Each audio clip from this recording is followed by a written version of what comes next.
que é a morte e como ressignificá-la? O que exatamente você pensa quando fala morte? Morte é o tabu, né? Todo mundo tem medo da morte. A nossa única certeza que temos nessa vida é que uma hora a gente vai passar deste plano para o outro, que denominamos como a morte. Como eu vejo a morte? A morte é algo que não tem como a gente controlar. A morte é algo que vai chegar para todo mundo. Alguém sabe o dia e a hora? Não sabemos o dia e a hora, mas é a maior certeza que temos. Então, se você chegasse lá no dia em que você fosse morrer, vamos dizer assim, se você soubesse o dia que você morresse e você olhasse para trás, você se honraria do caminho que você trilhou ou você faria totalmente diferente? Eu acho muito importante a gente viver como se fossem os últimos dias. Não é a gente sair fazendo as coisas de forma irresponsável, mas é a gente se permitir viver e experienciar coisas, situações, lugares, uma nova forma de ser o tempo inteiro. A morte eu vejo ela como um fim de ciclo e a gente está vivenciando a morte o tempo inteiro na nossa vida. Quantas vezes a gente iniciou uma amizade e depois terminou, nunca mais viu aquela pessoa? Quantas vezes a gente conheceu alguém, namorou alguém e depois terminou e hoje não tem mais contato com essa pessoa? Quantas vezes você foi de um jeito, hoje você se tornou uma outra pessoa? Você deu o fim de um eu velho para um eu novo. A morte, ela está em todas as partes da nossa vida, o tempo inteiro. Tudo se inicia, tudo tem um meio, tudo tem um fim. Mas sempre o fim não é o fim é o recomeço. É a passagem para algo novo. Quando a gente termina um relacionamento, a gente se abre para um novo. Quando a gente termina um velho eu, a gente dá abertura para um novo eu nascer. Quando a gente termina uma amizade, a gente dá abertura para uma nova amizade.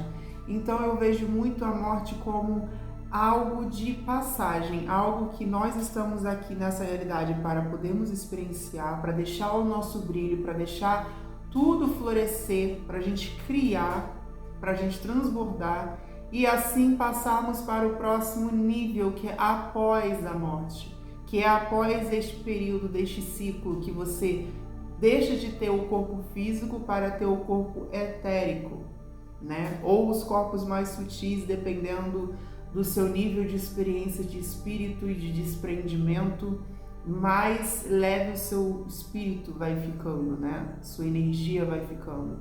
E eu acredito muito que a gente vá para onde a gente acredita que mereça ir, de acordo com o nosso alinhamento, nossa vibração e nossas crenças.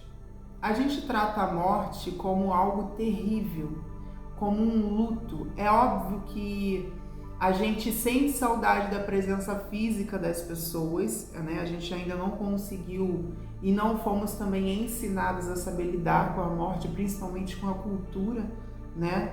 A gente trata a cultura da morte no Brasil como uma coisa horrorosa, horrível, mais dolorosa do mundo, enquanto tem outros lugares que homenageiam a pessoa que fez a passagem pelo trajeto que ela trilhou, pelo brilho que ela deixou, pelos ensinamentos que ela deixou. Então, aqui culturalmente no Brasil, ou não sei de onde você estiver assistindo, mas se você é brasileiro, você vai entender e saber do que eu estou dizendo. E não necessariamente a gente precisa tratar a morte como isso, porque o espírito, quando ele está fazendo a sua passagem, muitas das vezes, na maioria das vezes, ele nem sentiu que ele fez a passagem. Então, quando a gente fica lamentando, sofrendo, você imagina, você fez a passagem, você está aqui, o que está acontecendo, aonde eu estou, e vê todo mundo chorar, todo mundo lamentar. Às vezes alguém que te ama muito, você começa a ver chorar e você não tem o que fazer, não tem como cuidar, tocar naquela pessoa, você fica um espírito frágil, você fica um espírito vulnerável, né? Então eu acho que até a forma que a gente trata a morte também é algo que deva ser reconsiderado. E agora, não querendo focar muito nessa questão da morte física, mas era importante vocês entenderem sobre isso aqui. Por que a gente deixa de fazer as coisas que a gente quer? É importante sempre a gente estar observando as crenças e ficar questionando-se sempre. Por que eu não largo desse trabalho que eu não gosto? Porque se a gente continuar, fizer as perguntas mais profundas, camadas por camadas, a gente vai entendendo. Porque se eu não conseguir um outro trabalho, eu não vou ter dinheiro para pagar as minhas contas, não vou ter dinheiro para comer, não vou ter dinheiro para pagar o meu aluguel e vou ter que morar na rua e aí eu vou acabar passando fome e vou morrer. Tudo vem derivado ao medo da morte. Por que você não vive este relacionamento que você está sentindo agora, uma paixão? Por que você não se permite? Porque eu vou sofrer e não vai dar muito certo, e se eu sofrer eu não vou aguentar, eu posso até morrer. E eu vejo casos de pessoas que entraram numa depressão profunda e realmente morreram. Mas por quê? Porque se permitiram se colocar nesse lugar. Entende? Porque não tiveram o amor próprio, não descobriram a sua própria essência, viviam no automático. Então, por isso que é mais um intuito dessa mentoria, para que vocês cada vez mais se fortaleçam com isso. Mas você perceba que cada medo de tomar alguma atitude está relacionado ao medo de morrer, ao medo da morte. E é importante que nada disso que a gente pensa realmente é verídico, é verdade. Tudo que a nossa mente prega de mais horroroso possível não está acontecendo nada externamente, somente dentro de si. Tudo que existe na nossa mente, quando vem aqueles pensamentos intrusivos, eles não são reais, eles estão acontecendo somente dentro da sua mente, não está acontecendo isso externamente. Isso é o ego ativando a lâmpadazinha vermelha do alerta do perigo, porque ele está entrando em um local que não conhece. Quando a gente parte para o outro lugar, raramente as pessoas lembram para onde vão voltar, para onde vão passar, mas a maioria não sabe para onde vai. Eu, pelo menos, eu acredito que eu vá para um lugar, mas eu só vou ter a certeza quando eu estiver lá do outro lado. Mas eu não preciso confiar, eu não tenho controle dessa passagem que vai acontecer. Então, para que você se bloquear de fazer algo tentando controlar uma coisa que é incontrolável? E só acontece na hora que tem que acontecer. Você entende? E o medo, ele vem tão grande, né? Desse perigo, desse alerta, que ele te bloqueia, não faz você abrir para o novo, criar, manifestar, brilhar. E às vezes não acontece da forma que você acredita, na maioria das vezes. Acontece melhor do que você imagina, mas você só vai saber se você se arriscar.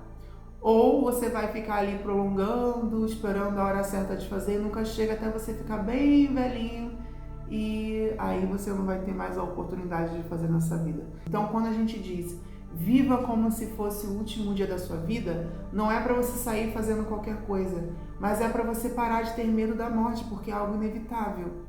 Entende? É você fazer o que precisa ser feito. É viver da forma mais feliz e mais alegre possível que você conseguir. É experienciar situações o máximo que você conseguir na sua vida, acreditando no seu potencial, acreditando em você, acreditando no poder de atração que vem da sua essência, que vem do seu brilho. Acredite no seu potencial, no seu poder de criar. Nesse vídeo aqui eu não tenho muito mais o que dizer sobre essa questão, porque é algo que você vai precisar refletir sobre realmente o que você está deixando se bloquear a tua essência, a tua luz brilhar. Então já foi o suficiente para você entender que só bloquear o teu brilho pelo medo da morte, pelo medo de no final de tudo morrer, não dá para controlar algo incontrolável, sinto muito te dizer. Então você vai ficar esperando a hora dela chegar, ou você já vai viver enquanto ela não chega ainda? Forte, né? Pois é, eu senti isso forte em mim também, mas eu precisei me abrir. Eu não tive escolha, porque eu não queria ficar esperando por algo que já era inevitável. Viva! Sem ficar pensando na morte o tempo inteiro. A morte, ela vai vir no tempo dela. Enquanto ela não vem, você tem vida. Então viva e não sobreviva, ok? Nos vemos no próximo capítulo.